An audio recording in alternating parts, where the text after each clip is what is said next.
আজকের আলোচনার বিষয় নজর দোষ বা কালো জাদু থেকে কিন্তু উদ্ধার বা মুক্তি পাওয়ার বিশেষ একটি নিয়ম। যখন আপনার বারবার শরীর খারাপ হয় বা বারবার আপনি কোনো কাজ করতে গিয়ে বারবার বাধাপ্রাপ্ত হন, তখন হয়তো বা আপনি ভাবছেন যে আপনার ওপরে কেউ কালো জাদু করেছে বা আপনার ওপরে কোনো নজর দোষ রয়েছে।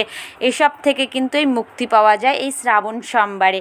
বেশি কিছু নয়, শ্রাবণ সোমবারে আপনারা যেমনভাবে শিবলিঙ্গে জল অর্পণ করেন, অর্থাৎ পঞ্চামৃত অর্পণ করেন, যেমন দুধ, দই, ঘি, মধু, গঙ্গাজল সহ পঞ্চামৃত দিয়ে শিবলিঙ্গ অভিষেক করবার পরে আপনারা যেমন ফুল, বেলপাতা, সুগন্ধি, ধূপ দেন, ঠিক তেমনই দেবেন। কিন্তু এর সঙ্গে আপনারা 2টি কর্পূর এবং 2টি লং দিয়ে দেবাদিদেবকে আরতি করবেন। এরপরে মন্দির থেকে ফিরে আসবার সময় আপনারা ওই মন্দিরে একটি লবণের প্যাকেট অবশ্যই দান করে আসবেন। এতে কিন্তু আপনার ওপরে যদি কেউ কালো জাদু করে থাকে বা নজর দোষ লেগে থাকে, তাহলে কিন্তু সেইগুলি কেটে যায়। এরকম ভিডিও পেতে চ্যানেলটি সাবস্ক্রাইব করুন।